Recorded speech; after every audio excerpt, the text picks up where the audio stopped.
इस राम नगरी अयोध्या की बात करके सूबे के मुख्यमंत्री रामराज की बात करते हैं। उसी अयोध्या में एक गर्भवती शिक्षिका को दिन दहाड़े चाकू और धारदार हथियारों से गोद कर मार डाला जाता है, लेकिन किसी को कानो कान खबर नहीं होती।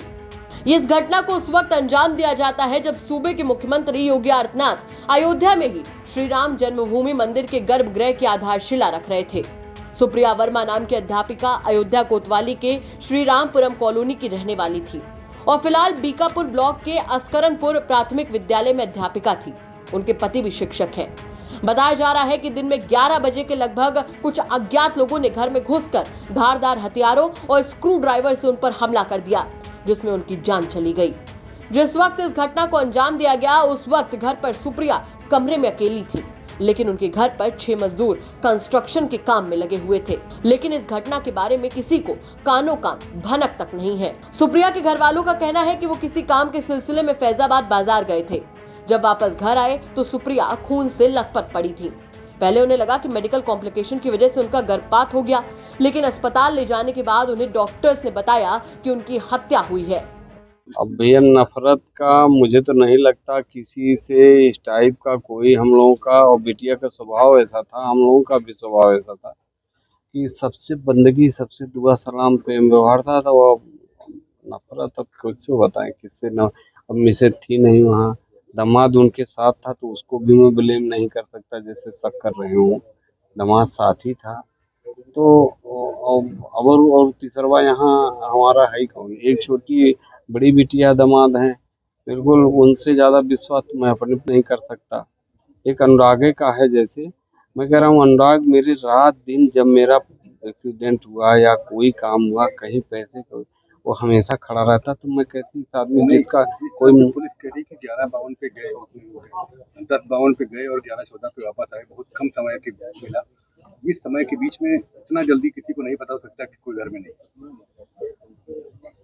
भैया वो पुलिस वाले इंक्वायरी करें जो भी हो, लेकिन मुझे तो इतना दिमाग में आ ही नहीं रहा कौन ऐसा कर सकता है और किससे मेरी दुश्मनी हो सकती है। वो भाई कोई दिमाग से कुंठित रहा हो दिन से और बाद में उसको ना प्रकट कर पा रहा हो, अगल बगल का पर पड़ोसी या मैं नहीं जानता, मुझे समझ में नहीं आ रहा है। हालांकि शुरुआती जांच में पुलिस को मामला लूटपाट का लग रहा है, लेकिन जांच से पहले पुलिस किसी भी नतीजे पर पहुंचने से परहेज कर रही है।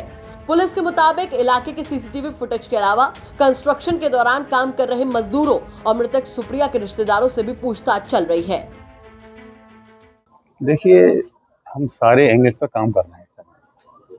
कल से ही हमारी पूरा जनपद की पूरी फोर्स लगी हुई है, सारे अधिकारी लगे हुए हैं, लगातार मॉनिटरिंग कर रहे हैं। हम जो भी संभावनाएं हो सकती हैं, आसपास जितने सीसीटीवी फुटेज वगैरह हैं वो भी हमने पूरे स्टडी पूरे किए हैं। उनसे भी कुछ चीज़ें, कुछ हिंट मिलती हैं, वो भी हम लोग देख रहे हैं। उसको भी घर का भी देखा है, बाहर का भी देखा है, यहाँ लेबर भी यहाँ काम कर रही थी, उस पर भी हमारा फोकस है। और भी बहुत सारे एंगल्स हैं। इतने में कहना चाहूँगा घटना महत्वपूर्ण घटना है और बहुत जल्दी ही इसका खुलासा होगा। किसी करीबी के इन्वॉल्वमेंट की कोई इस तरह की अभी हम कोई किसी तरह की बात नहीं कर रहे हैं आपसे। हम सारी चीज़ों पे जितनी संभावनाएं हो सकती हैं उसमें हम लोग कार्य कर रहे हैं।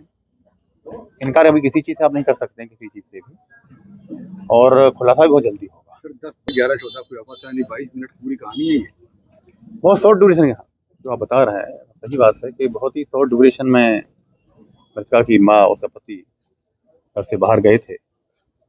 उस बीच में भी उनका पिताजी का एक फ्रेंड था, वो भी यहाँ पर आ गया था। तो बहुत ही शॉर्ट ड्यूरेशन में चीज़ें हुई हैं और घनी आबादी भी है, चारों तरफ मकान भी हैं।